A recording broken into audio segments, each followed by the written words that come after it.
Compañeros, compañeras, amigos y amigas, tengan ustedes muy buenos días. Estamos en vivo y en directo desde la Casa Museo Haya de la Torre, hoy día sábado 17 de octubre del 2020. Será una hora muy especial de homenaje a Luis Alberto Sánchez y lo haremos en dos partes. Hoy, la primera parte, vamos a tratar de llegar hasta el año 31, cuando él finalmente se inscribe en el Partido Aprista Peruano en abril de 1931.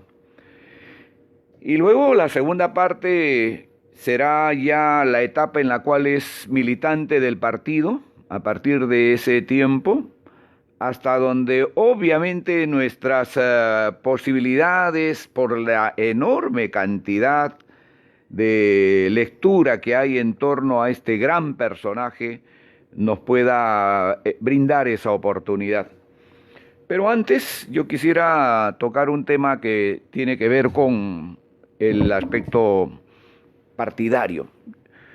Yo había prometido no hacerlo, sino solo poder hablar sobre esos temas los días miércoles, para dedicarnos naturalmente los días sábados exclusivamente a nuestros temas que tienen que ver con trazos de historia.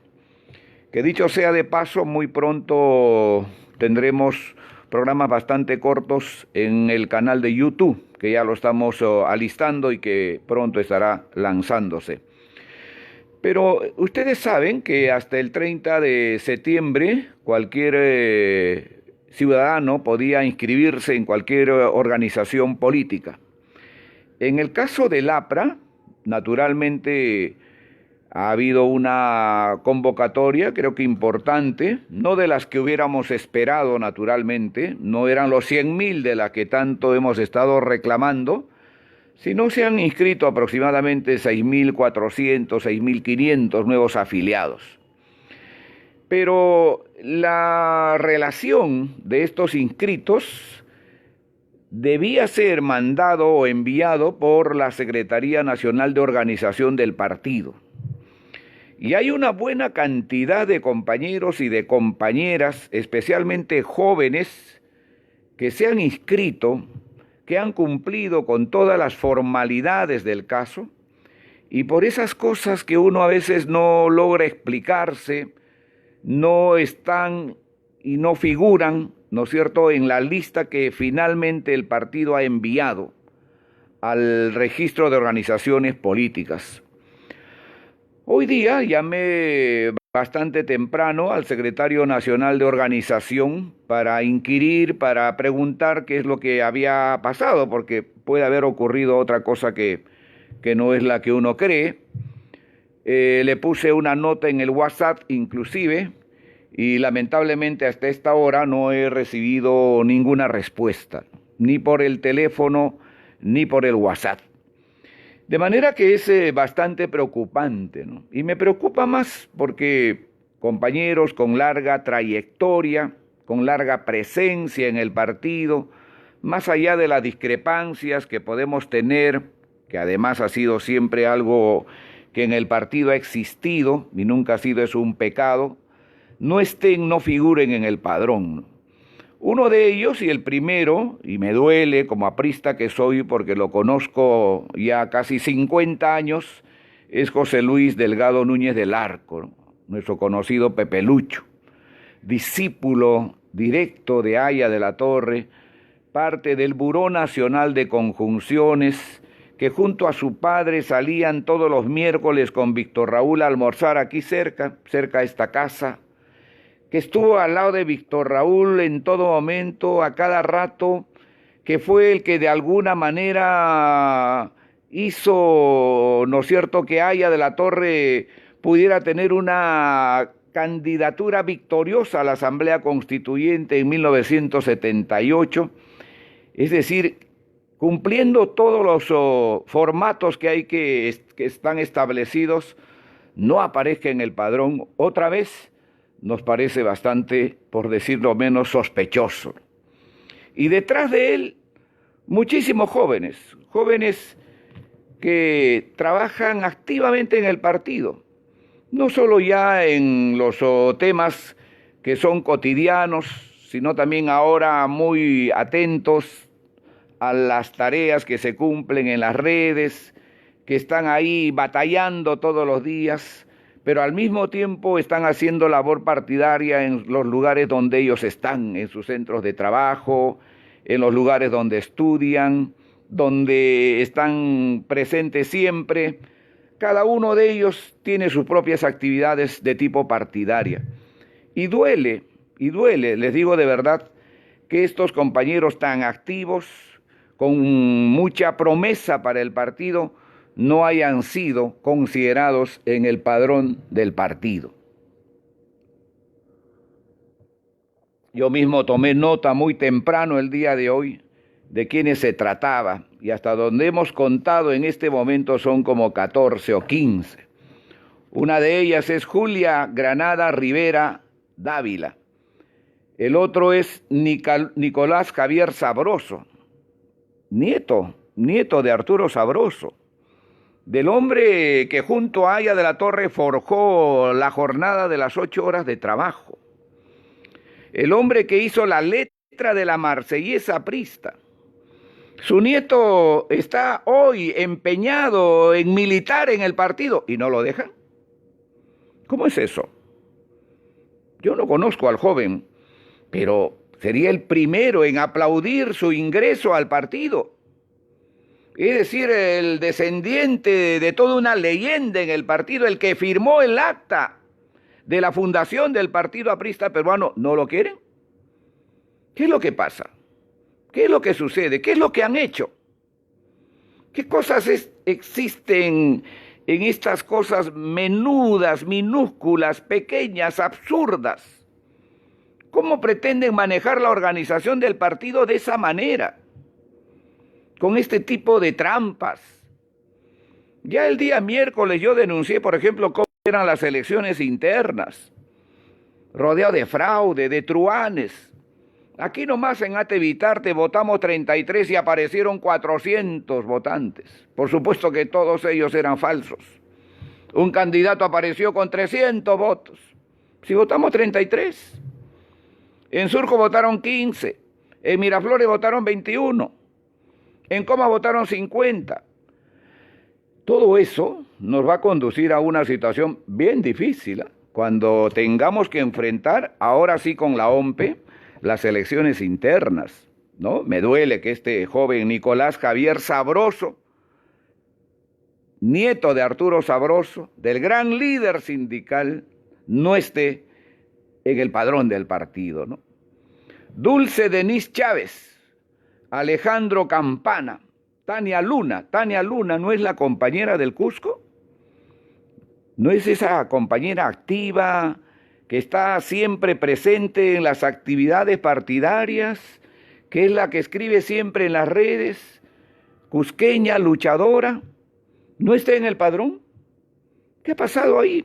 ¿Qué ha pasado con el Comité Regional del Cusco? En todo caso, la compañera Lilian Cheverrier de Miraflores, gran activista, gran compañera, candidata a la Secretaría General del partido allá en Miraflores, candidata a ser delegado. Yo voté por ella cuando fue candidata a ser delegada por Miraflores, pero en ese tiempo no estaba en el padrón y ahora otra vez no está en el padrón. ¿Cómo es eso? ¿Cómo se puede manejar las cosas así, de una manera media turbia, cuando todo esto más bien hay que hacerlo transparente, como de alguna manera hicimos nosotros el 2004 o el 2005? Publicamos los padrones. Cualquier militante podía tener acceso al padrón. Solo tenía que comprar su CD en ese tiempo. Ahora debería estar colgada en las redes sin problema alguno. Alexander León tampoco está. Carlos Iván Chaupi tampoco está. Mónica Yaya, creo que esta compañera pertenece al distrito de La Molina y no aparece en el padrón tampoco. La que ha hecho una seria denuncia contra Martín Vizcarra la que ha aparecido en todos los medios denunciando una serie de atrocidades de este gobierno, de inmoralidades de este gobierno. Gran cuadro del partido y no está. ¿Qué tal lujo de ese partido de no tener a gente que puede representarnos muy bien en estas lides que hoy se viven a través de las redes, por ejemplo, y no está? María Alejandra Garrido, la nieta de Julio Garrido Malaver, la nieta de Julio Garrido Malaver, trujillana. ¿Cómo podemos dejar de lado a estos compañeros, a estas compañeras? Es inaudito, es inexplicable. Ojalá que el compañero Quique Melgar tenga la amabilidad de contestarnos y de explicarnos qué es lo que ha pasado aquí. Creo que es lo menos que merecemos todos los apristas sin ninguna excepción. La compañera Rafaela Vázquez no está. El compañero Helder Mantilla tampoco está. Y tampoco está un gran cuadro del partido, Edward Chávez, del distrito de La Molina. No está. Un cuadro joven, un cuadro que trabaja intensamente por el partido, que hace muchísimos años labora en las tareas, en las labores del partido, y no aparece, no está. Bueno, qué inaudito, ¿no? Qué cosa para tan inaudita, qué cosa para tan inexplicable. Yo hasta hace poco tenía la duda, ¿no es cierto?, si es que la organización partidaria había cometido el error de no inscribirlos, o puede ser que el Jurado Nacional de Elecciones o la OMPE haya cuestionado estas inscripciones por algunos errores que se ha podido cometer, pero parece que el silencio me está indicando que más bien es una decisión bastante inexplicable del propio partido. Y eso sí que es bastante grave, sobre todo en circunstancias como estas. Qué difícil. Bueno, y quiero aprovechar para enviar un saludo muy especial a mi querido amigo, a mi querido compañero Willy Gates, de la región del Callao. Él cumple años el día de hoy, aprista de hace ya casi 50 años. Aya de la Torre le obsequió un hermoso ejemplar del antiimperialismo y el APRA todavía en los años 70.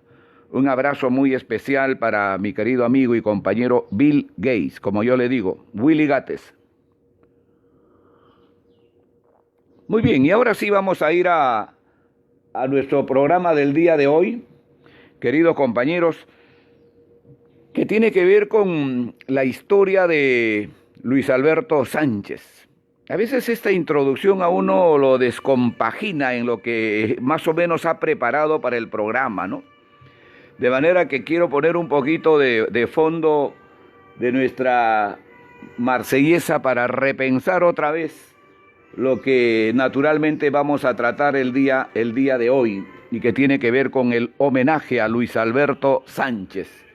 Un poco la música, nuestra marcha, nuestra marsellesa nos ayuda a pensar, y sobre todo a saber que pertenecemos a un partido donde la fraternidad debería de primar, ¿no? Y parece que el día de hoy esa está prácticamente deshecha, desarmada por este tipo de pequeñeces, ¿no? O sea, no inscribir a compañeros que se lo merecen, pues me parece una cosa absurda, tonta.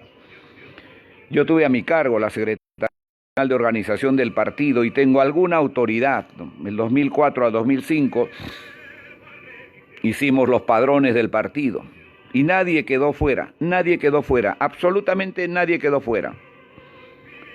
Y da pena lo que ocurre. Muy bien, y ahora sí entramos a nuestro tema y vamos a hablar de Luis Alberto Sánchez. Yo comenzaré diciendo que a mí me correspondió, me tocó, tuve el privilegio, tuve el honor de conocer a Luis Alberto Sánchez todavía en enero de 1972. Yo había llegado de mi provincia, había llegado de mi departamento, del Cusco. Había estado en octubre del año 71 en un viaje de promoción había conocido en ese viaje a Haya de la Torre, pero no había conocido a Luis Alberto Sánchez. Y me cupo el privilegio, la oportunidad de asistir por primera vez a una clase magistral de Luis Alberto Sánchez. Recuerdo mucho, un día lunes de enero de 1972 en la Sala de la Libertad, cuando estaba en el segundo piso, porque la jefatura quedaba en el segundo piso y ahí al lado estaba la Sala de la Libertad. Ahí escuché a Luis Alberto Sánchez sus clases de historia del Perú y de la América Latina, ¿no? Esa extraordinariamente de este profesor, de este extraordinario intelectual, para poder volcar su conocimiento y para poder atrapar la atención de todos los que estábamos reunidos y convocados ahí, que especialmente éramos jóvenes universitarios, ¿no? Yo todavía no era universitario, lo iba a ser en el mes de marzo de ese año, pero siempre había tenido esa cercanía, esa manía, esa afición de seguir los rastros de la historia, de leer todo aquello que pueda significar la historia. Y por supuesto que en mi tierra había leído ya a Luis Alberto Sánchez, pero no lo conocía personalmente. Y cuando me tocó esa oportunidad, naturalmente sentí emoción, sentí admiración por este personaje. Y me acuerdo mucho que esa noche me atreví a hacerle una pregunta. Que naturalmente me lo respondió con todo el conocimiento, la sapiencia que él tenía, ¿no? Pero lo que me llamó la atención fue que al lunes siguiente, cuando hubo la otra conferencia, cuando asistimos a las otras clases de Luis Alberto Sánchez, él se acordó de la pregunta que yo le había hecho. Y con esa mente tan extraordinaria que tenía, se acordaba de mi nombre, se acordaba de mi apellido. Y un hombre que, como ustedes saben, ya en ese tiempo sufría de ceguera. Ahí también conocí a ese gran amigo, a ese gran compañero, Manuel Aquésolo, ¿no? Manuel Aquésolo, que es el que lo guiaba, que es el que lo acompañaba siempre a todos los lugares donde iba Luis Alberto Sánchez. De manera que yo quedé pues impresionado, ¿no? Imagínense, de tantos jóvenes que estábamos ahí, de tantos que hicimos preguntas esa noche, porque eso es lo que se permitía en el Parlamento Universitario en esa época, o en estas clases magistrales de Luis Alberto Sánchez, que después que ellos culminaban sus intervenciones, ¿no es cierto?, había la posibilidad que el que concurría a esas reuniones podía hacerles una pregunta. Y ese fue mi caso. Pero nunca olvido que él, con esa enorme capacidad, con esa extraordinaria manera de poder retener no solamente la pregunta, sino el nombre del que le preguntaban. Eso para mí fue una cosa extraordinaria, se me quedó muy grabado por siempre.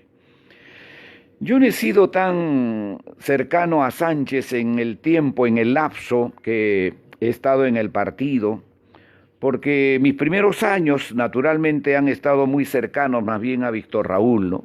Trabajamos intensamente a su lado, en la escuela de dirigentes, en el Parlamento Universitario, en los coloquios, en la célula sindical Arturo Sabroso Montoya, pero nunca yo me perdía una clase de Luis Alberto Sánchez cuando él asistía al partido, o cuando después también los jóvenes universitarios de la Vía Real organizábamos conferencias en el anfiteatro de la Universidad Villarreal, me acuerdo mucho, ¿no?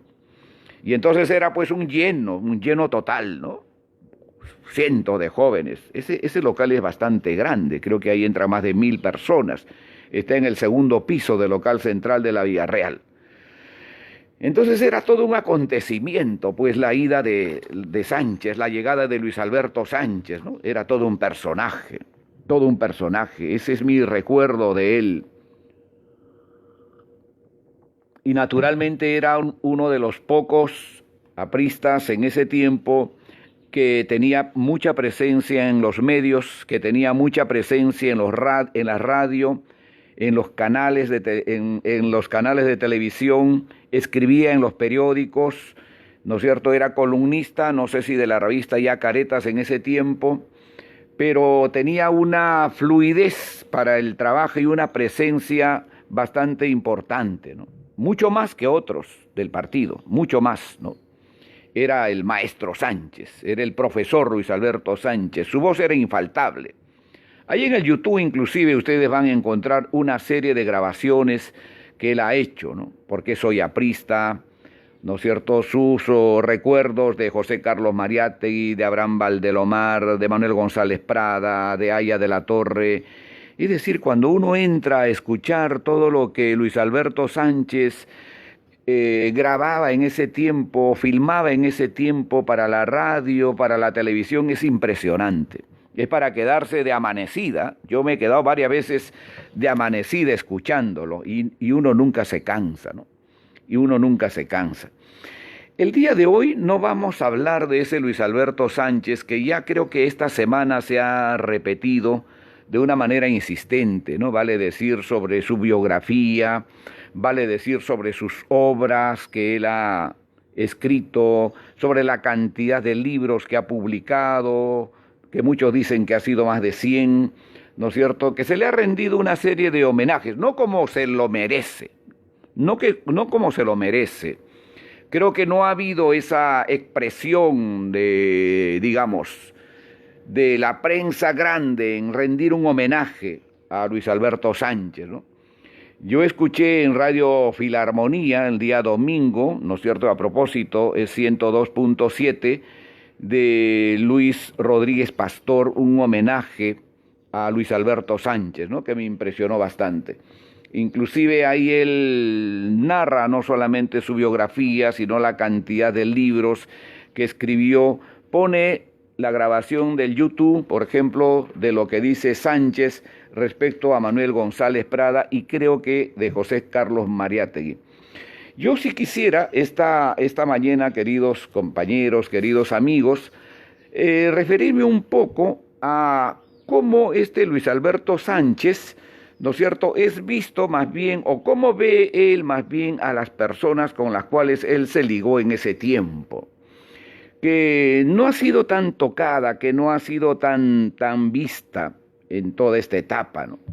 Porque creo que de alguna manera hay que ir descubriendo a ese Luis Alberto Sánchez desde sus inicios, que cómo él se va forjando, cómo él se va logrando, ¿no? Y cuando decimos, por ejemplo, la cantidad de obras, de publicaciones, de libros, de artículos que escribió Luis Alberto Sánchez, pues naturalmente uno queda perplejo, ¿no? Es impresionante, ¿no? Aquí tengo, por ejemplo, la contribución a la bibliografía de Luis Alberto Sánchez, que fue trabajada por Vidal Galindo Vera y por Luis Alberto del Pozo. Esto corresponde todavía al año 1963. Y está inclusive el último artículo que escribe en diciembre de 1962. Y aquí verán ustedes página por página, todo y año por año, todo lo que produjo Luis Alberto Sánchez entre libros, artículos, folletos, revistas, etcétera, etcétera, ¿no? Y además por temas, literatura, ¿no?, historia, etcétera. Es decir, un libro completo solo para hacer referencia a todo lo que él escribió durante todo ese tiempo. ¿Desde cuándo fue su primera nota que él escribe, por ejemplo, ¿no es cierto? Desde 1918. Y Sánchez, no se olviden, vino con el siglo. Nació en 1900, el 12 de octubre de 1900, ¿no? Y entonces el año 18 todavía escribe breve noticia de la fundación y transformación de la Facultad de Filosofía y Letras por los alumnos de Historia del Perú, Luis Alberto Sánchez y otros. Y todo lo demás está aquí, ¿no es cierto?, hasta el año 1962. Los que quieran interesarse por esto. Yo le pregunté a un conocedor de Luis Alberto Sánchez, quizás su discípulo más brillante que ha tenido Luis Alberto Sánchez, al historiador Hugo García Salvateschi, si es que después de esta publicación sobre la contribución a la bibliografía de Luis Alberto Sánchez se había publicado algo más. No se olviden que después del 63, pues hasta el año 94 que muere Luis Alberto Sánchez, tiene una producción extraordinaria, ¿no? Extraordinaria, ¿no? Impresionante, impresionante.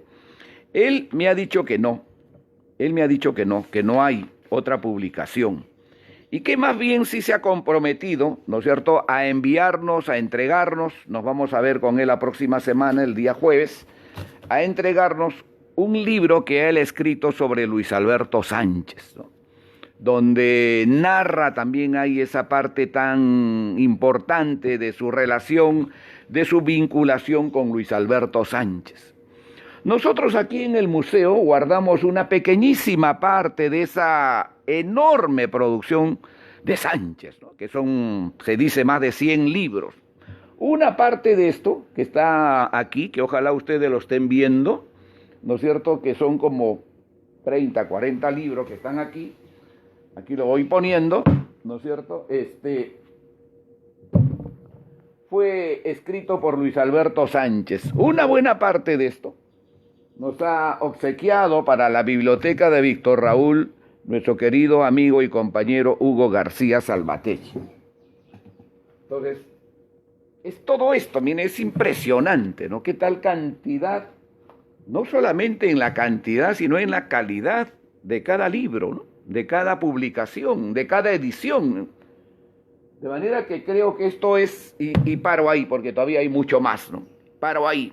No, aquí está su testimonio personal, aquí está la Bella Época sobre Valdelomar, aquí están los señores de Luis Alberto Sánchez, aquí está el Perú, retrato de un país adolescente, aquí está la biografía de Manuel González Prada, ¿no? Aquí está el libro sobre drama de los Palanganas, Veterano y Bisoño, un libro para mí desconocido, el Perú, retrato de un país adolescente, reportaje al Paraguay, 1949, aquí seguro está narrado cuando, no se olviden ustedes, Luis Alberto Sánchez es deportado, es expulsado del Perú después del golpe del 27 de octubre de 1948, o del 3 de octubre de 1948, depende cómo uno lo quiera señalar. De manera que es impresionante, yo se los he querido mostrar para que vean la cantidad. Y allá tenemos, seguramente que ustedes ya no alcanzan, pero allá tenemos sus 5 o 6 tomos sobre la historia de la literatura peruana, ¿no? Bueno, de manera que esto es algo que naturalmente a nosotros nos llena de orgullo de saber que tenemos un maestro de estas características, el hombre que creo que más escribió, que vio al Perú desde distintas perspectivas, que caminó con el tiempo, ¿no? Y eso es un poco lo que queremos hoy día, ir viendo los rastros de este Luis Alberto Sánchez y buscar especialmente esa relación, esa vinculación con las personas, con los personajes que él trató a lo largo de toda su vida. Y en este caso llegaremos hasta 1931. Hay un personaje que a mí me llamó mucho la atención y que es muy poco conocida en la propia biografía de Luis Alberto Sánchez. Porque uno siempre se pregunta, ¿y este hombre cómo se inicia en las letras? ¿Cómo se inicia en la lectura? ¿Cómo un hombre, ¿no es cierto?, se va acercando a este tipo de tareas, a este tipo de obligaciones?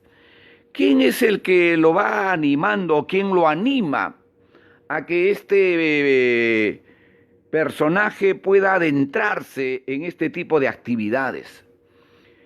Yo inclusive me atrevería a preguntar a sus biógrafos si es que conocen, por ejemplo, a Ladislao Mesa. ¿Quién es Ladislao Mesa? Estoy seguro que para muchos es la primera vez que escuchan ese nombre. Pero Ladislao Mesa es un personaje, para mí, estoy yo dando mi punto de vista, ¿no?, de enorme importancia en la vida de Luis Alberto Sánchez. No te me pierdas. Parece que se me han juntado los libros, ¿no? Bueno. Ladislao Mesa, ¿no es cierto?, y él mismo lo señala, y está en la página 179, 180 y 181. Ahora, miren, este es el tomo primero del testimonio personal de Luis Alberto Sánchez, que es el libro con el que prácticamente vamos a trabajar el día de hoy. Sánchez, con esa prodigiosa capacidad que tiene de ir recordando naturalmente cada etapa, cada circunstancia, cada coyuntura que él va viviendo, va vaciando, ¿no es cierto?, en sus escritos. Ahora, cuando uno va leyendo el testimonio de Luis Alberto Sánchez, me pasa a mí, estoy hablando lo que me pasa a mí, ¿no? Yo no soy profesional en estos temas, simplemente lo que a lo que un principiante como yo le pasa, ¿no? Encuentra que hay una serie de yuxtaposiciones, de personajes, de circunstancias. De pronto aparece González Prada y después aparece pues Aya de la Torre, o después aparece Seoane y después aparece Sabogal, o después aparece Mariátegui. Y entonces, pero son personajes que han tenido etapas muy, muy especiales. ¿Cómo poder ordenar eso, no? Y es un poco lo que hemos hecho, ¿no? De alguna manera, es un poco lo que hemos hecho, ¿no? Naturalmente respetando esa prodigiosa forma y manera de poder recordar de Luis Alberto Sánchez a cada uno de estos personajes. Y por eso nos hemos atrevido, ¿no es cierto?, en esta reseña que hacemos, de ubicarlo en primer lugar a Ladislao Mesa. ¿Y por qué Ladislao Mesa? Yo encuentro aquí, en la página 179, ¿no es cierto?, la 180 y la 181, la presencia de este personaje Ladislao Mesa. ¿Quién fue Ladislao Mesa? Y se los voy a leer de propia versión de Luis Alberto Sánchez, que dice: pero lo que más me enseñó fue el trato con escritores, especialmente Ladislao Mesa y Abraham Valdelomar. Fue su amistad un don que me hicieron, porque siendo bastante mayores, no desdeñaron aconsejarme en el culto a la belleza y la pasión por la verdad. Conocí a Mesa, miren cómo comienza a tratarlo a Mesa, que para muchos de nosotros, ¿no es cierto?, es, creo que, un personaje bastante desconocido, pero muy presente en la vida inicial de Luis Alberto Sánchez. Y dice: conocí a Mesa en 1915. Sánchez tenía 15 años, no se olviden, 15 años. Él nació en 1900. Conocí a Mesa en 1915 por intermedio de Ismael Bielix, cuando éste hacía su primer año de letras y yo el penúltimo de la Recoleta, era colegial todavía. Mesa tendría entonces unos 24 años, bastante mayor que él. Cursaba el último año de jurisprudencia en San Marcos y era redactor del Comercio. Usaba chambergo negro de amplias alas, uno de los últimos sombrerones bohemios que se vieron en Lima, y una corbata negra de nudo inconcluso, parecida a su mariposa flotante de Marcelo en las Bohème de Puccini. Sí, Mesa tenía a orgullo ser bohemio, y lo era, más bien alto, de espaldas anchas, aunque nada rechoncho, caminaba a largos trancos, asentando las plantas de los pies. Tenía la frente huidiza, los ojos chicos y negros, la nariz algo torcida, y sombreaba. Su labio, un bigotillo nada abundante que él solía retorcer a lo mosquetero. Entre sus compañeros de promoción figuraban los colónidas. Él no comulgaba con ellos. Siendo amigo de Pablo Abril de Vivero, de Alfredo González Prada, Abraham Valdelomar, Félix del Valle, Ismael Silva Vidal, César Falcón y José Carlos Mariátegui. Frecuentemente discutía de ellos en palabra y escritos. Oriundo de Huaraz, donde nació en 1891, o sea, era prácticamente 10 años mayor que Luis Alberto Sánchez, e hijo de un mayor del ejército que se destacó mientras fue autoridad policial por su ejemplar honradez. Bueno, leía mucho, habla de Mesa, y de todo, pero en especial cuentos rusos. Solía ligar con malicia excesiva e injustificada el caballero Carmelo de Valdelomar con un cuento de Korolenko. Por Mesa conocí, y aquí viene, compañeros, o compañeras, o amigas, o amigos. Por Mesa conocí las obras de Chejov, Andreyev, algunos de Tolstoy. De las manos de Valdelomar recibí como obsequio una colección de Pushkin. Mesa adoraba a Gorki. Me parece que los vagabundos de este y los hermanos Karamazov de Dostoyevsky marcaron a fuego su vida. A menudo, cuando tenía en el coleto copas de más, y era a menudo, citaba frases de Aliauskas Karamazov. Ladislao se tenía por escritor maldito.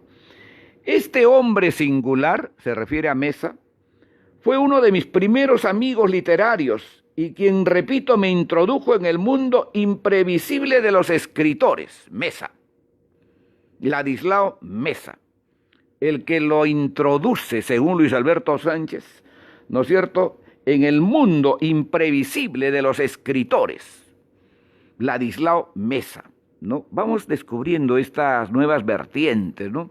Porque, claro, nosotros siempre repetimos casi lo mismo, ¿no es cierto?, en la biografía de Luis Alberto Sánchez, pero vamos entrando a unas nuevas rutas, ¿no? Yo soy un poco, pues, aficionado a eso, ¿no?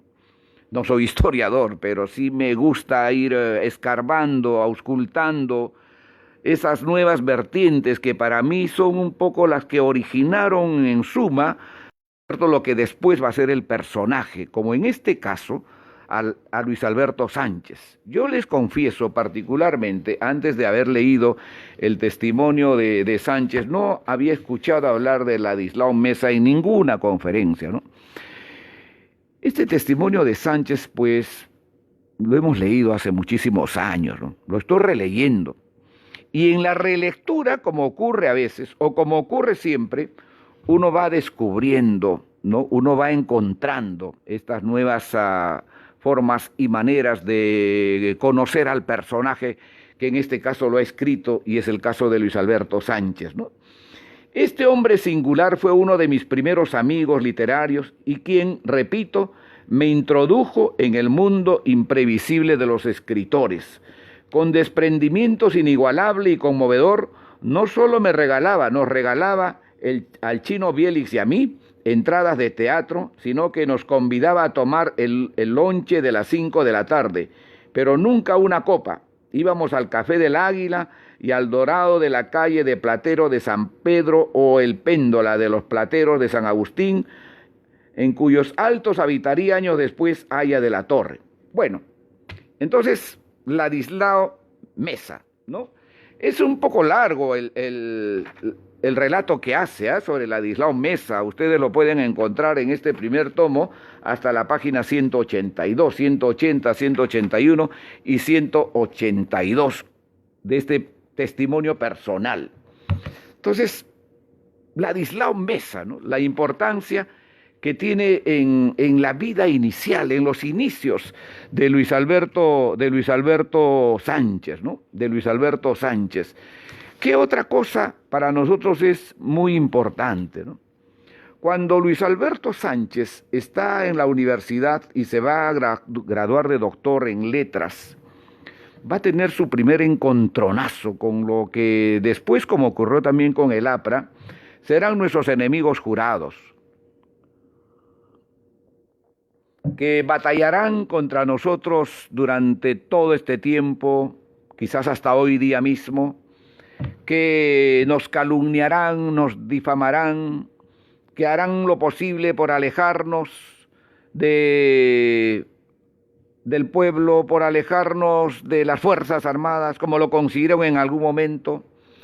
Pero Sánchez va a narrarnos aquí, ¿no es cierto? Está en la página 140, su primera desazón, su primer desencuentro que va a tener con uno de los Miro Quesada. Y justamente a propósito de su tesis que él presenta sobre Manuel González Prada para graduarse como doctor en letras, ¿no? Y retrocedemos para que vean un poco cómo esto lo vamos de alguna manera organizando a nuestra manera, de nuestra forma, ¿no? Respetando y, por cierto, elevando siempre nuestro recuerdo y aprecio a nuestro querido Luis Alberto Sánchez.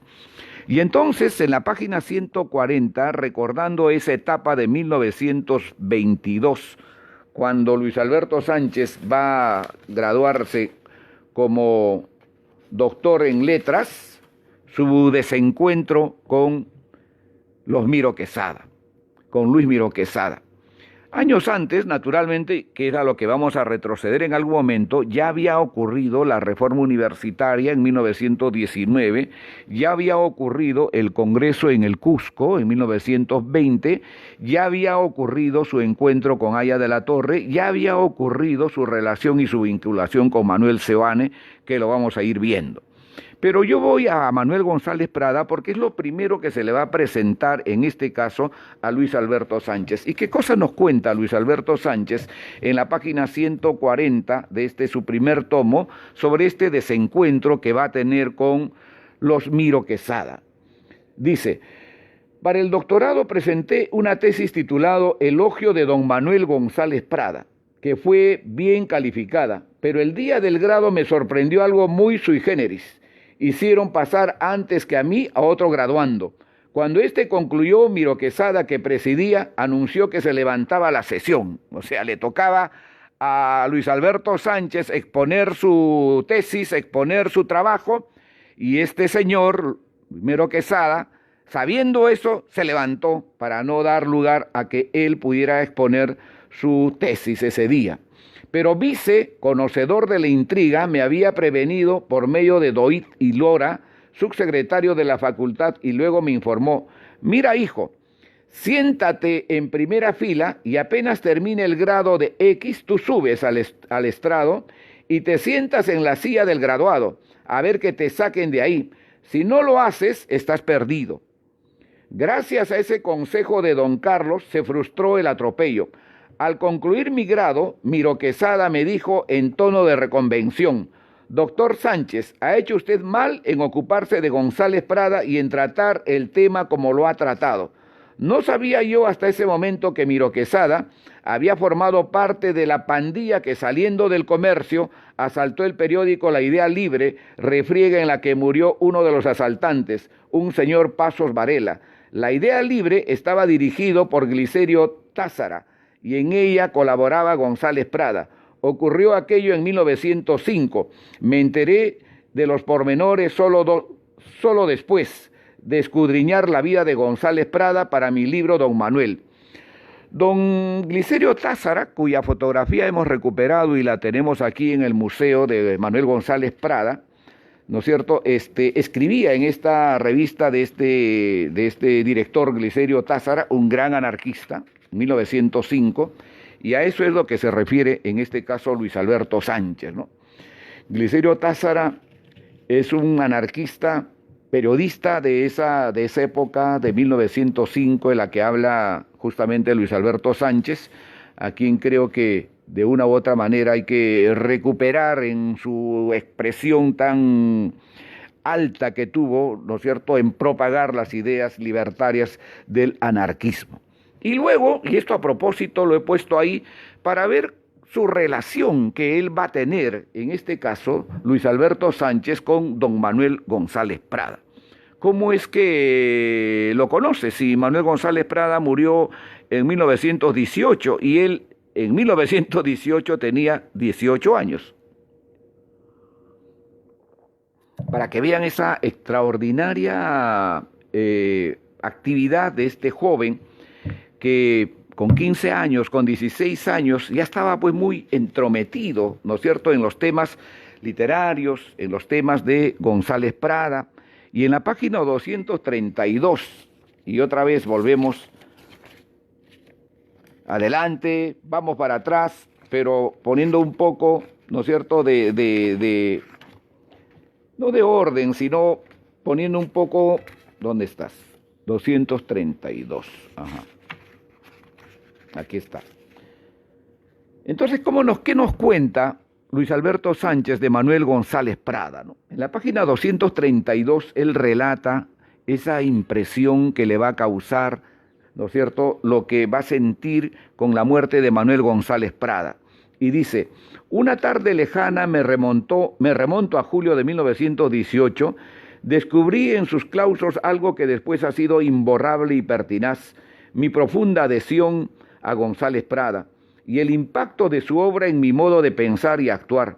Empezaba la tarde nublada, envuelta en un finísimo cendal de aguacero que caracteriza los inviernos limeños. Era exactamente el día 22 y poníamos fin al primer semestre lectivo. Nos hallábamos sentados en una banca del patio de los Naranjos. Rebeca Carrión Cachot, mi condiscípula, la mascota de la clase, Julio Chiriboga, que después fue rector de Trujillo y que en esa fecha lanzaba miradas de carnero ahogado a Rebeca, y yo. Alguien se acercó con el diario de la tarde acabado de salir. ¿Saben quién ha muerto? ¿Quién?, pregunté. González Prada. Sentí como si me hubieran anunciado la pérdida de un paciente cercano. Quedé helado. Don Manuel vivía a una cuadra de mi casa, y ahí viene un poco esa cercanía que él va a tener en vida con González Prada, ¿no? Don Manuel vivía a una cuadra de mi casa. La nuestra quedaba en la esquina de San Marcelo con Acequia Alta, frente a la pensión de César Vallejo. La de don Manuel al final de la cuadra siguiente. No se olviden que César Vallejo va a llegar a Lima en 1916, ¿no?, según el historiador Germán Peralta, ahí en su libro sobre Antenor Orrego y la Bohemia de Trujillo. Puerta falsa del teatro frente a la casa del coronel Leonidas González Onderman, donde almorzaba y comía Aya de la Torre. Aya de la Torre, no se olviden, había llegado también a Lima ya en 1917. De ahí hay esa historia que hace muy bien comentada, muy bien cimentada el historiador Germán Peralta en su libro sobre Antenor Orrego y la Bohemia de Trujillo, especialmente sobre la salida de Trujillo tanto de Aya de la Torre como de César Vallejo, y como Aya de la Torre es el que va a traer los poemas, ¿no es cierto?, en la primera reunión que tiene con González Prada, le va a entregar los poemas de César Vallejo. Bueno, eso ya lo hemos comentado en otras oportunidades. Toda mi vida había oído a mi abuela Carmen y a su cohorte de beatas murmurar contra González Prada, y toda la vida oí pronunciar su nombre, con respeto a mi abuelo Rosendo, y sobre todo a mi padre. Este es el hombre que más vale en el Perú, decía mi padre, cuando nos cruzábamos con don Manuel y doña Adriana y le cedía la acera, sombrero en mano. ¿Vamos bien? Sí. Yo aprendí a saludar a los Prada y a dejarles la vereda, a causa de papá. A los 15 años leí Páginas Libres y Horas de Lucha. Traté de imitar su estilo. Mi grado de doctor, ya lo he dicho, versaría acerca de González Prada. Mi anticivilismo congénito me conducía irremisiblemente como a puerto de emergencia a los libros de González Prada. Luego, cuando fue director de la Biblioteca Nacional, recibió también mi homenaje. Ahora el gran escritor, el gran hombre, el maestro, había muerto. Como me parecía imposible, don Manuel era una estatua andante inmortal, alto, blanco, róseo, de grandes ojos azules, esbelto y erguido hasta la ancianidad, bien trajeado, retorcido el blanco bigote, bien peinado los albos cabellos, perfecto el perfil, blanca la corbata, negro o azul el traje de corte severo. Llevaba siempre colgado de sus brazos a una mujer rubia, hermosa, también de ojos azules, una mujer que lo contemplaba con adoración. Era el encuentro cotidiano múltiple. Se refiere a su esposa, pues, ¿no? A doña Adriana, ¿no? A mediodía, cuando él iba a pie hasta la biblioteca, al caer la tarde, cuando volvía a su hogar con doña Adriana, al despuntar la noche, cuando se dirigían al cinematógrafo, la gente se daba vuelta para mirarlos pasear. Encarnaban la verdadera aristocracia del Perú, la del talento, la dignidad, la cuna y la belleza. Aunque yo admiraba entusiastamente a don Ricardo Palma, grande amigo de papá, el pensar que hubieran antagonizado Palma y Prada me producía náuseas. Las vencí aferrándome al apóstol, o sea, a Manuel González Prada, ¿no? Sobre esa discrepancia entre Ricardo Palma y Manuel González Prada, ¿no es cierto?, cuando González Prada asume la dirección de la Biblioteca Nacional y de alguna manera cuestiona las anotaciones que había hecho Palma en los libros que él utilizaba, que él leía, ¿no es cierto?, y el tema del inventario y todo eso que trajo pues una disputa bastante muy comentada en ese tiempo, ¿no?, entre Ricardo Palma y Manuel González Prada. Y bueno, yo me sentía condecorado por la insistencia con que me clavaba los ojos claros, llenos de majestad e impertinencia. Alguna vez pensé en lo que él dijo de Renan, cuando el autor de la Vía de Jesús, le miraba durante sus clases del Collège de Francia y me apliqué el apelativo de bárbaro. La muerte de Prada me conmovió hasta las raíces, tanto que no quise asistir al entierro como no asistí al de mi madre. Después, mucho después, cuando su hijo Alfredo me hizo entrega como heredero espiritual de sus objetos personales y de sus manuscritos, aquello me pareció natural. Pero esa tarde de 1917 me juré a mí mismo tratar de no apartarme de la altiva lección del maestro. No se olviden que con el tiempo, Luis Alberto Sánchez, con su hijo de Manuel González Prada, van a ser los primeros propulsores, editores, ¿no es cierto?, de las obras de Manuel González Prada. Y hasta los años 80, 85, Luis Alberto Sánchez va a publicar inclusive las obras completas de Manuel González Prada. Entonces ahí está en sus inicios esa relación, esa vinculación, en este caso, o esa cercanía que él va a sentir por Manuel González Prada, siendo tan joven, tan muchacho, ¿no? Y bueno, ahora vamos a pasar. ¿Cómo es ese encuentro? ¿Cómo es esa relación? ¿Cómo es esa amistad, ¿no?, de Luis Alberto Sánchez? Primero con lo que ha significado, ¿no?, la reforma universitaria, ¿no? ¿Qué cosa significó para Luis Alberto Sánchez la reforma universitaria en 1919? No se olviden que Luis Alberto Sánchez va a pertenecer a un grupo que se va a llamar el Conversatorio, que lo vamos a ver un poquito más adelante. Él en toda esa etapa, hasta el año 31, no va a tener militancia política, y él lo dice, y él lo indica casi a cada momento, ¿no? Y entonces, ¿qué cosa pensó en ese tiempo, en ese momento, Luis Alberto Sánchez sobre la reforma universitaria, ¿no? Dice Luis Alberto Sánchez en la página 144, ¿no? Contamos con dos fuerzas aliadas, la capacidad captadora y organizativa de Víctor Raúl Haya de la Torre y la agresividad mordaz de Raúl Porras Barnechea. Sin ellos no hubiera sido posible la reforma. Haya de la Torre había llegado a Lima en 1917. ¿Qué hora es? Caramba. Ya es las 11. Haya de la Torre había llegado a Lima en 1917 para matricularse en Derecho. De inmediato se convirtió en el alumno predilecto de José Matías Manzanilla, profesor de Economía Política. Su figura alta y delgada se hizo imprescindible en los claustros sanmarquinos. Era un dínamo andante, reía a plena boca, hablaba con voz algo opaca, pero que a menudo lograba timbre clarísimo. Vestía siempre de negro, con ropa no muy nueva, peinaba hacia atrás. Cuando reía, su boca mostraba un motín de dientes, todos los delanteros arremolinados en afán de sobreponerse los unos a los otros, dental retrato de un andante movimiento social. Porras, como he dicho, era el contrario, bajo, algo rechoncho, de ojos azules, pelo rubio, trato un poco hosco, aunque de risa abierta e incisiva. Los dos caminaban deprisa, el uno a grandes trancos, a paso repicado, el otro. Víctor Raúl proyectaba ya planes grandiosos, unión de estudiantes y trabajadores, aprendido de González Prada, y los maestros anarquistas.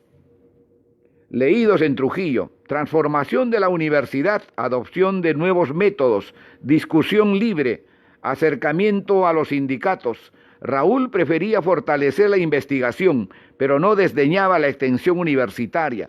La prueba está en que en 1929 apenas se fundaron las Universidades Populares González Prada. Ambos, el primero como rector y el segundo como maestro, se lanzaron a la empresa desde Vitarte y hasta Lima. Digo que sin ellos no habría sido posible la reforma universitaria. La aprobaron Raúl y Guillermo Luna Cardenat, otro pluma corrosiva y antisonante, dedicado desde las columnas de La Razón a caricaturizar los maestros deficientes, aquellos a quienes habíamos de tachar. Lo hicieron con travesura y con tanta eficacia que pronto el ambiente íntegro de la universidad señaló como réprobos a tales maestros. Por cierto que se produjeron incidentes desagradables, eran inevitables. Víctor Raúl dibujaba los grandes lineamientos de la reforma, pero tropezaba con la resistencia de un grupo de estudiantes civilistas, adictos a la argolla profesoral, los cuales dominaban la recién creada Federación de Estudiantes, hablo de 1919. Por ello fue preciso formar una comisión de reforma ad hoc, presidida por José Manuel Calle. En él ejercimos nuestros derechos Raúl Porras, Luna, Manuel Seoane, Jorge Guillermo Lejía, Jorge Basadre, José León Barrandarán, Eleazar Guzmán Barrón, Manuel Abastos y tantos más. Aya de la Torre, repito, se había destacado apenas llegó a Lima por su actividad creadora y su actitud de liderato. De hecho, en 1918, el año siguiente de su arribo, ya dirigía un movimiento encaminado a fortalecer el sindicalismo obrero y la solidaridad estudiantil con aquel. Cuando se produjo el alzamiento sindical pro jornada de 8 horas, la Federación de Estudiantes nombró una comisión curiosamente compuesta por 3 trujillanos: Aya, Bruno Bueno de la Fuente y Valentín Quesada Larrea, quienes entraron en contacto con la Federación Local Obrera. De suerte que en 1919 ya era Aya un combatiente avesado y su palabra tenía autoridad. Ese año se matriculaba en letras César Vallejo en su segunda visita a Lima. Fuimos pues condiscípulos en el tercer año de letras, Aya, Vallejo, Jorge Guillermo Leguía, Mariano Prado y yo. Está hablando entonces cómo en 1919, ¿no es cierto?, él se relaciona, se vincula y conoce a Aya de la Torre, ¿no?, en esa expresión de liderazgo, en esa expresión de ser tan cercano al movimiento sindical que después va a conquistar la jornada de las 8 horas de trabajo, como todos lo sabemos, ¿no? Bueno, luego Luis Alberto Sánchez también va a tener una opinión.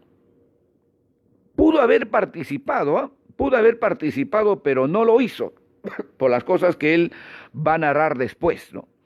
En el primer Congreso de Estudiantes del Cusco, donde sí participó Basadre, donde sí participó Porras, donde sí estuvieron todos esos egregios maestros que después van a ser parte de la Universidad Popular Manuel González Prada, ¿no?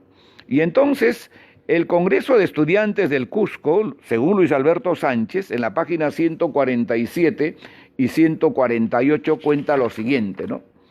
Desde luego la reforma necesitaba planificación, según se dice. Ahí había partido al Cusco como secretario del prefecto coronel César González, se refiere a 1917. Pero ahí lo va a ligar con la convocatoria al Congreso de Estudiantes en el Cusco, ¿no? Deslumbrado por la capital imperial y herido por la miseria del indio, Víctor Raúl promovió y organizó un Congreso de Estudiantes, el primero de tipo nacional, ¿no? Redactamos las ponencias. A mí se me encargó de una sobre la originalidad de la literatura peruana. Los delegados haríamos el viaje en un buque de la Compañía Peruana de Vapores, a cargo del catedrático Alberto Salomón, quien tenía por secretario a nuestro amigo Manuel Abastos. Bueno,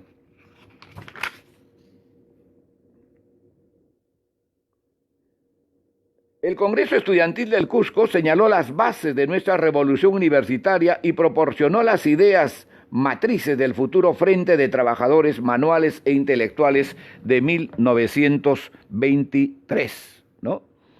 Esto es más o menos lo que narra Luis Alberto Sánchez respecto a ese paso que él tiene por la universidad, pero al mismo tiempo lo que observa respecto al Congreso de Estudiantes del Cusco, el primer Congreso de Estudiantes del Cusco, ¿no?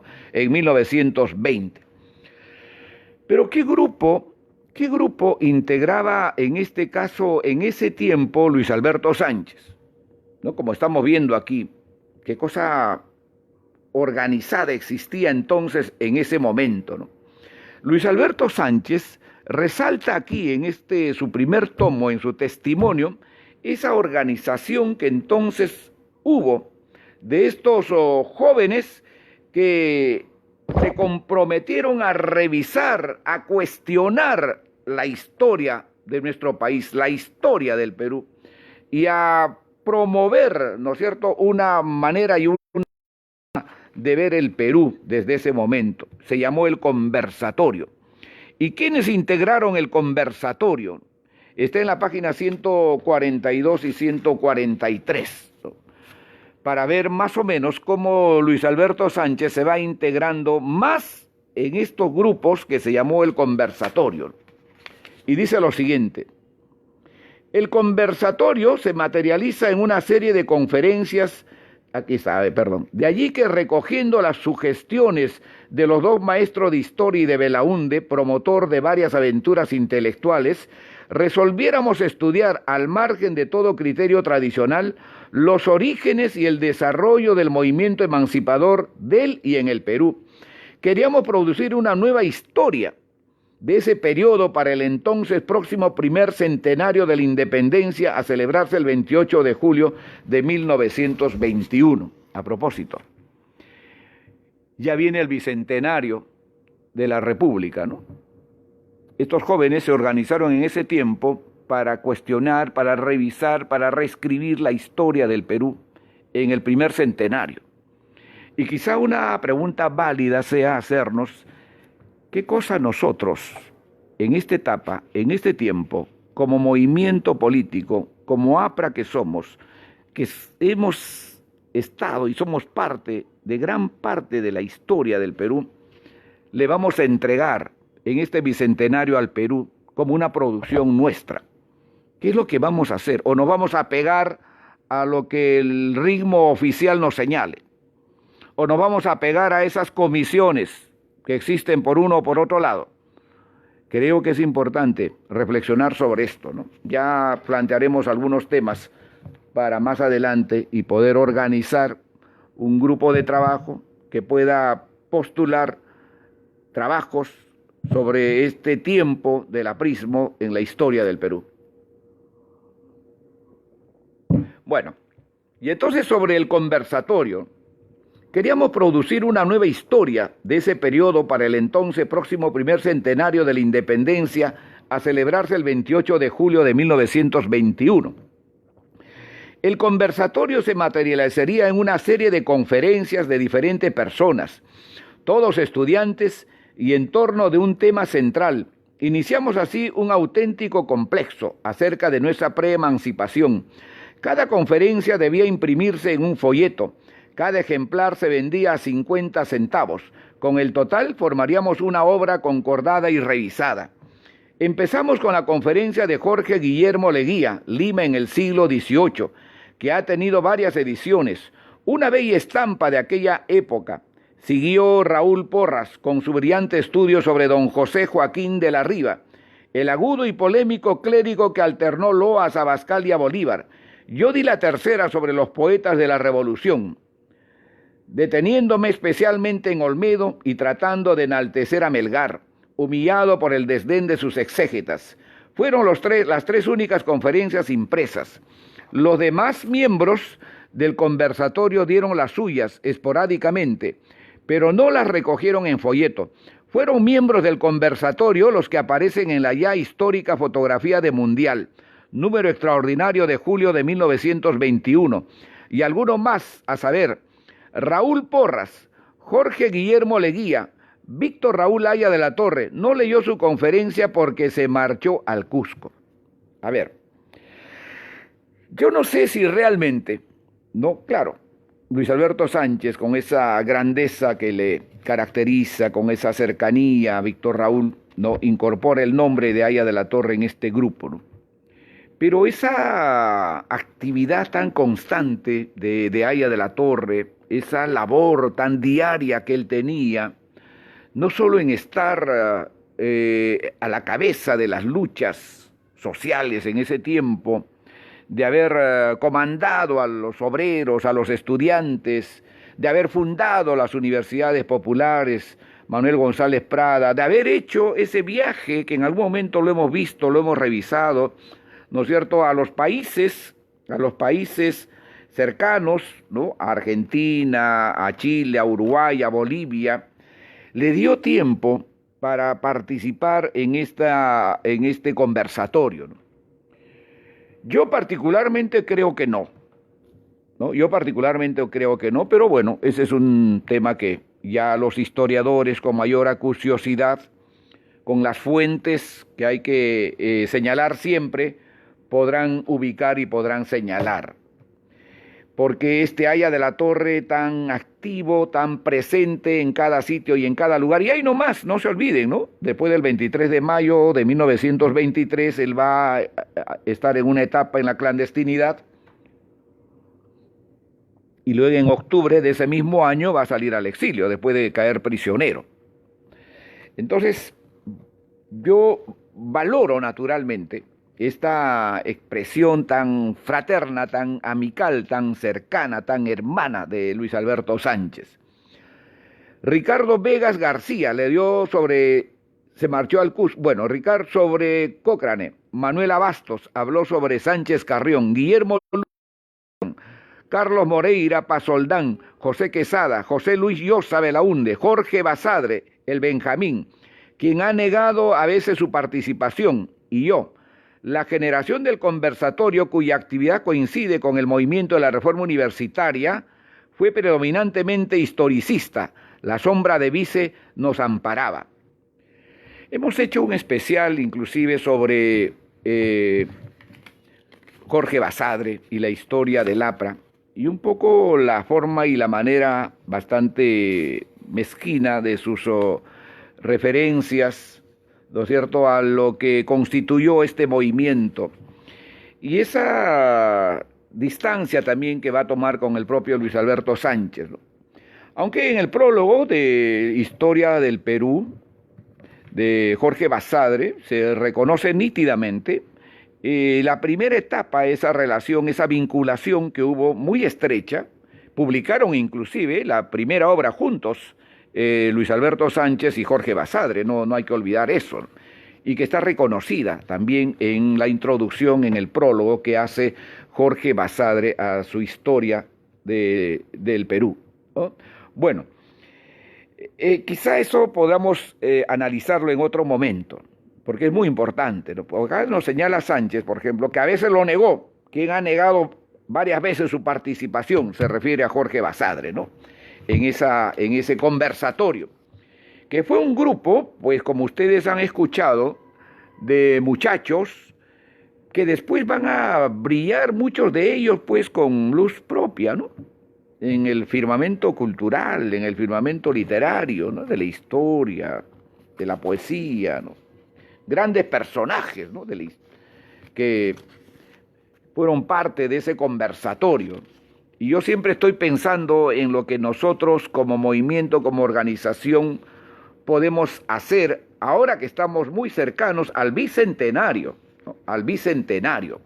Bueno, ¿quiénes fueron parte de ese grupo del contertulio de Luis Alberto Sánchez, ¿no?, para ligarlo un poco a lo que fue el conversatorio, ¿no?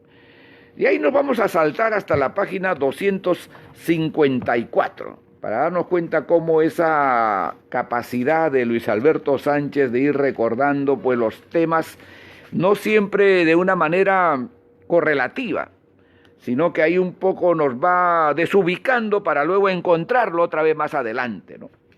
poco lo que ocurre también en las novelas de Vargas Llosa, ¿no? Que a propósito hoy día le han hecho una especial entrevista en RPP, recordando los 10 años que ha obtenido el Premio Nobel de Literatura. Bueno, en la página 254, Luis Alberto Sánchez nos va a señalar, nos va a decir quiénes fueron ese grupo que integraban sus contertulios, ¿no? Como él lo llama, ¿no? Y aquí dice, la gente de mi grupo solía reunirse no solo en el Morris Bar. En el Morris Bar dicen pues que es donde se origina el pisco sour, ¿no? Pues el compañero Gerardo Morris siempre con mucho orgullo dice que en el Morris Bar es donde se originó el pisco sour, ¿no? Sino también en la cantina del Hotel Maury. Yo no sé si el Morris Bar quedaba en el mismo Hotel Maury, ¿no? Que era muy famoso además, ¿no? Muy famoso en el centro de Lima. Yo todavía conocí ese centro de Lima pues muy atildado, ¿no? Los mejores lugares de atención, por ejemplo, de los médicos, estaba en la Plaza 2 de Mayo y en la Plaza Unión en los años 70, ¿no? Los mejores consultorios. Las oficinas más preeminentes estaban en la avenida donde está la Villarreal, la avenida, ¿cómo se llama esta avenida? Bueno, por ahí quedaba también las oficinas del Parlamento Latinoamericano que atendía a nuestro querido compañero Andrés Tausen Escurra en esa época, ¿no? De manera que el centro de Lima, todavía el que yo conocí, era de una expresión bastante importante. Ya, ahora, imagínense en esa época, ¿no? En la que nos habla Luis Alberto Sánchez, donde está el Hotel Maury, ¿no? Todavía el Hotel Crillon, en las épocas en que yo llegué en los años 70, pues era sinónimo de una expresión muy especial, ¿no?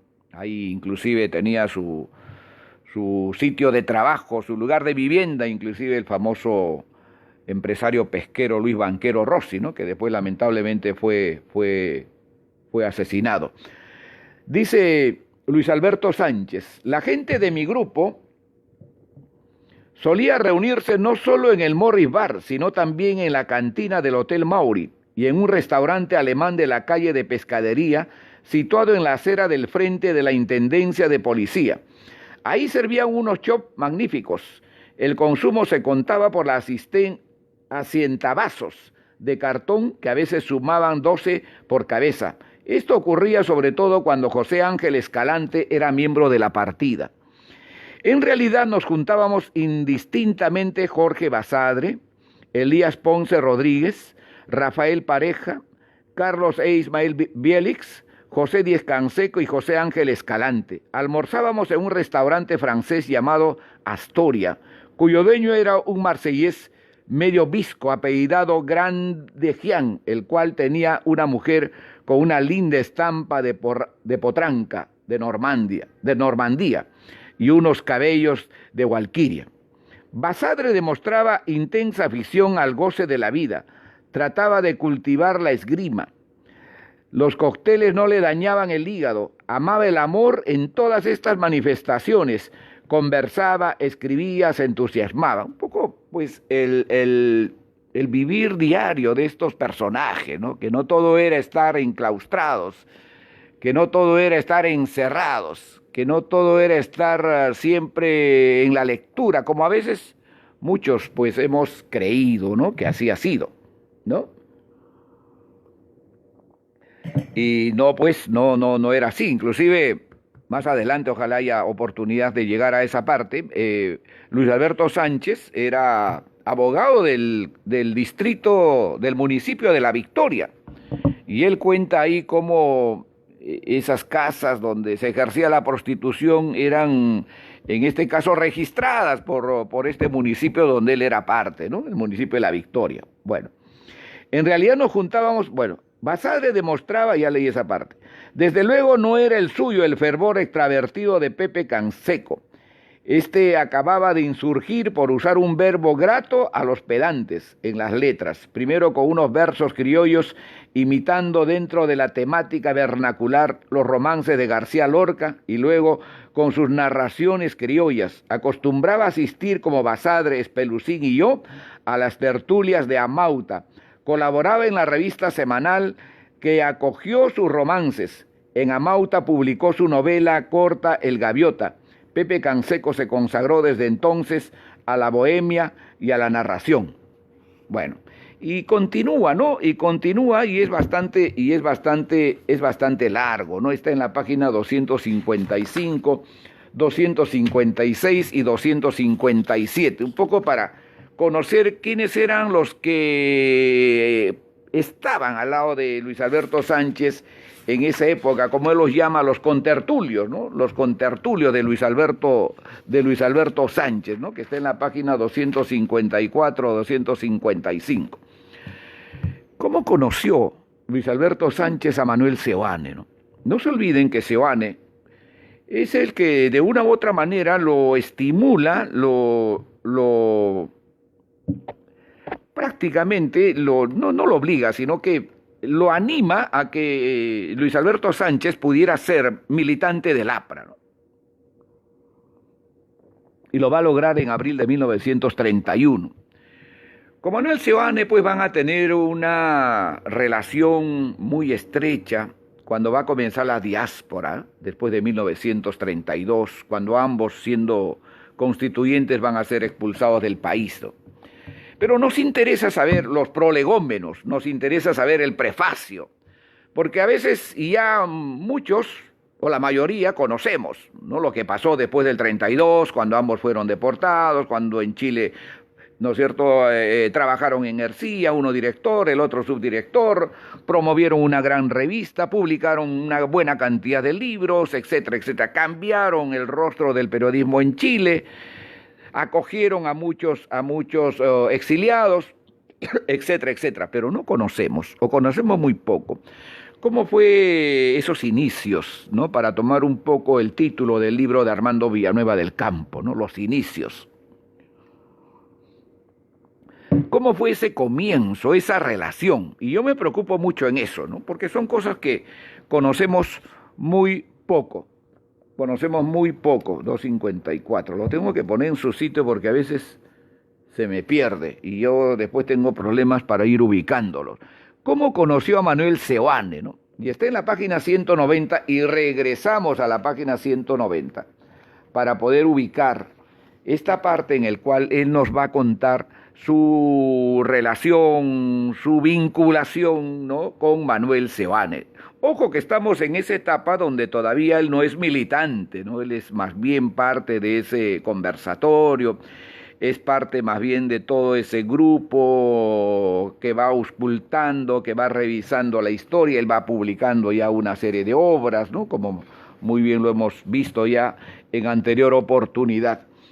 Conocí a Manolo en 1917. Sánchez tenía 17 años. ¿Seoane cuántos tenía? Seoane también nació en 1900. Al entrar a San Marcos, él estaba matriculado en la Facultad de Ciencias, quería ser médico. Al año siguiente varió de parecer, se trasladó a Letras, fuimos amigos. Manolo era un muchacho flaco, alto, de largas piernas y cabeza cuadrada. Caminaba con aplomo, tenía la frente despejada y prominente, la nariz corta y algo chata, los ojos audaces, el mentón cuadrado, fácil la sonrisa. Había mucho de cazurrería en su gesto apalomillado. Qué bonita palabra, ¿no? Apalomillado. Apalomillado. Siempre estaba en pos de travesuras, negocios y mujeres. Ya lucía un carácter contradictorio, alegre al par que díscolo. Una mañana lo encontré muy violento en el pasillo que daba acceso a una puerta lateral del aula del primer año de letras, donde dictaba clase de literatura antigua su padre, el fiscal Guillermo A. Seoane. Varios estudiantes habíamos estado en el patio, canturreando tonadillas de moda. Parece que el eco de los cantos llegó al aula, perturbando su serenidad. Manolo salió airado por lo que creía un desacato a su padre, a quien todos respetábamos y hasta queríamos. No llegó la sangre al río. Al año siguiente nos halló a Manolo y a mí como bogas de la reforma universitaria. Los dos participábamos del Comité de Reforma de Letras que presidía Jorge Guillermo Leguía y cuyos secretarios fueron Ricardo Vega García y él, Seoane. El 4 de julio de 1919 nos sorprendió en plena revuelta universitaria. Seoane era empleado del Senado, donde tenía por jefe principal a Rafael Belaúnde, oficial mayor y como jefe inmediato de Ismael Bielix. El advenimiento de Leguía nos llenó de inquietudes. Seoane me buscó para que juntos firmáramos una carta dirigida al Comité de Reforma exponiéndole nuestros puntos de vista. La carta apareció en un rinconcito de la prensa. Tengo la impresión de que revelaba nuestra angustia por la suerte de la reforma. Con el receso de 1921, la posición de Seoane se definió más cerca del grupo recesista.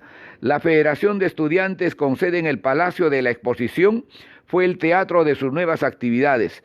Le acompañaban estudiantes de marcada tinte civilista como Alfredo Herrera, Carlos Ayán, Álvarez, Luis A. Flores, César Alengua. En esa coyuntura nos divorciamos en cuanto a técnica universitaria.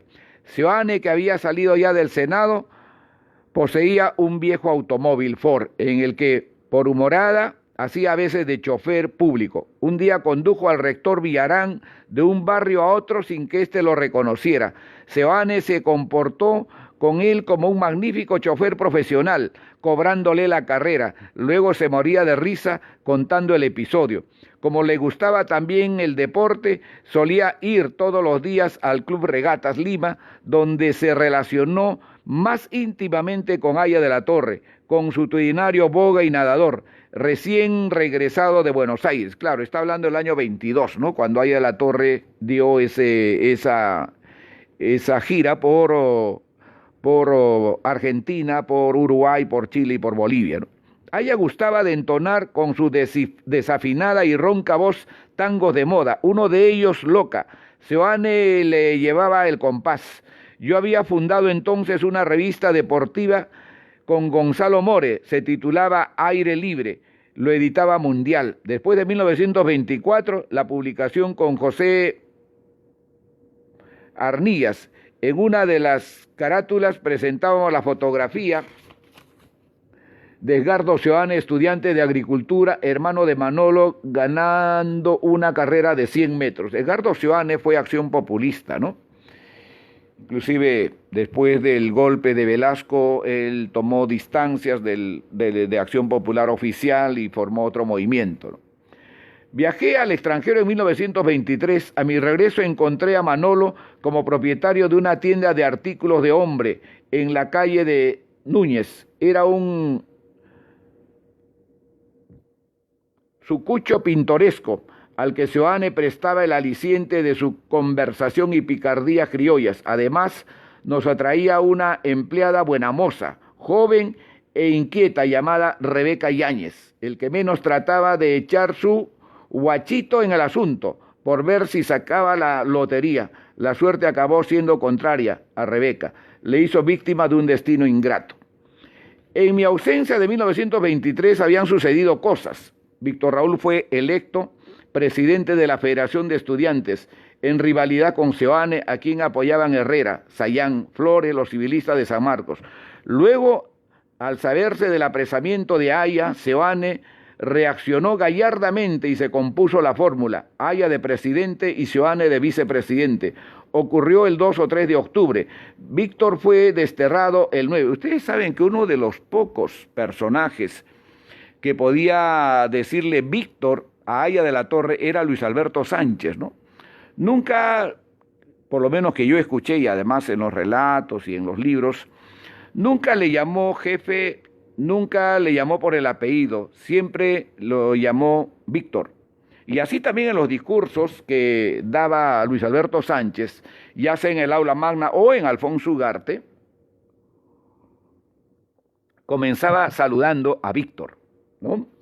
Víctor. Siempre se le quedó esto, ¿no? Y acá lo está diciendo, ¿no? Bueno, ¿dónde nos hemos quedado?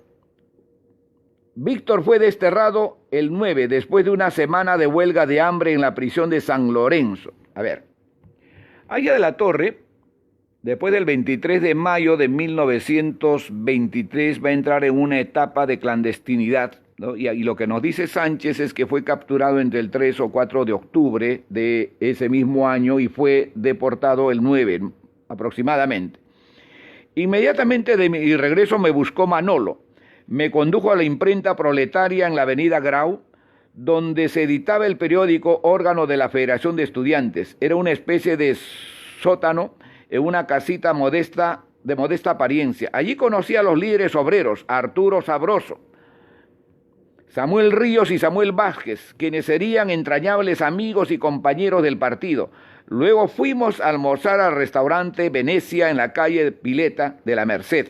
Nos acompañaba Eloy Espinosa y Pedro Muñiz, alumno de ingeniería y vicepresidente de la Federación después de que Seoane fue promovido a la presidencia. Me comprometieron a que formar el jurado que fallaría en los Juegos Florales Universitarios ya convocados y para que fuese el mantenedor de los mismos. Comenzamos a hacer planes de expansión universitaria. La federación estaba en la calle Juan de la Cova, cerca de la Plaza del Congreso. Día y noche se hablaba ahí de política, literatura y deporte. Se jugaba el póker y la pinta hasta la madrugada.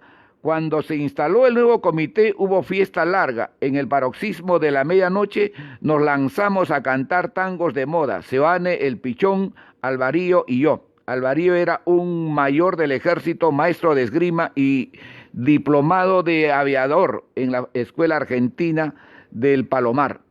Seoane fue apresado un mediodía en mayo de 1924. Nos acabamos de despedir en la puerta de la imprenta proletaria. Me había convencido de que actuase en aquellos menesteres revolucionarios, ajenos a mis aficiones literarias. Poco después recibí una carta suya desde Buenos Aires. En ella me contaba que cuando lo conducían al puerto en el auto policial, me vio parado en la puerta del cinema de la Merced montando guardia. No nos volvimos a ver hasta septiembre de 1930. Nos escribimos de continuo. Esta es la parte, digamos, poco conocida por nosotros mismos, ¿no? Pero que está aquí en el primer tomo del testimonio personal de Luis Alberto Sánchez, ¿no? De cómo fue esa cercanía, de cómo conoció Manuel Seoane o cómo conoció Luis Alberto Sánchez a Manuel Seoane. Bueno, son las 10:30. Vamos a quedarnos aquí en esta primera parte y tengo la otra que creo que es también muy importante y que tiene que ver esa relación, esa vinculación estrecha de Luis Alberto Sánchez con José Carlos Mariátegui, que creo que es esa expresión, esa relación que va a haber entre estos dos personajes, que inclusive en 1927 va a tener como especial presencia el debate sobre el indigenismo, ¿no? Entre José Carlos Mariátegui y Luis Alberto Sánchez. Y luego también la parte epistolar entre ellos, que está en estos dos tomos de José Carlos Mariátegui, ¿no? Que está en estos dos tomos de José Carlos Mariátegui, no sé en qué, bueno, está en el segundo tomo. La parte epistolar entre Sánchez y José Carlos Mariátegui, en esa etapa, estamos hablando, no se olviden que José Carlos Mariátegui muere en abril de 1930. En ese tiempo, Sánchez estaba en Chile. Cuando regresa, y en Chile, él cuenta también, y vamos a llegar a esa etapa en algún momento, a esa conferencia que él asiste, que él da allá en Chile, asisten los desterrados apristas de esa época, entre las cuales estaba Magda Portal, ¿no? Y Serafín del Mar también. Bueno, nos vamos a quedar aquí porque sí nos queda todavía bastante material, ¿no?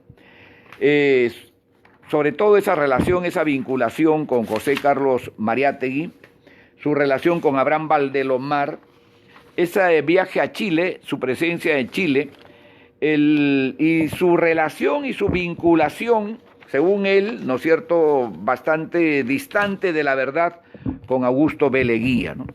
¿Qué cosa fue el oncenio? ¿Qué significó el oncenio para Luis Alberto Sánchez, ¿no? Que creo que es muy, muy importante verlo, porque a él inclusive se le calificó como tiburón de Leguía, ¿no? En la campaña de 1931 que él va a rechazar y que justamente va a pedir o va a hacer que en este caso reaccione Manuel Seoane para responder eso que él se niega en ese momento, ¿no? De manera que son temas, creo que hay que profundizar un poco y que no es que no conozcamos, ¿no? Sé que muchos de ustedes lo conocen muy bien, pero que hay que de alguna manera refrescar en todo caso esa etapa entre 1918, 17 y 1930, la primera etapa, hasta el día en que Luis Alberto Sánchez va a asumir el compromiso de ser militante del APRA en mayo o en abril de 1931 hasta el día de su muerte. Bueno, ahí lo vamos a dejar. Muchas gracias, han sido ustedes muy amables por habernos sintonizado el día de hoy, sábado 17 de octubre del 2020. Muchas gracias, los esperamos el próximo miércoles, en miércoles de música, política y cultura. Y el próximo sábado con la segunda parte del homenaje a Luis Alberto Sánchez. Gracias, muchas gracias. Hasta la próxima.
Muy bien, muchas gracias.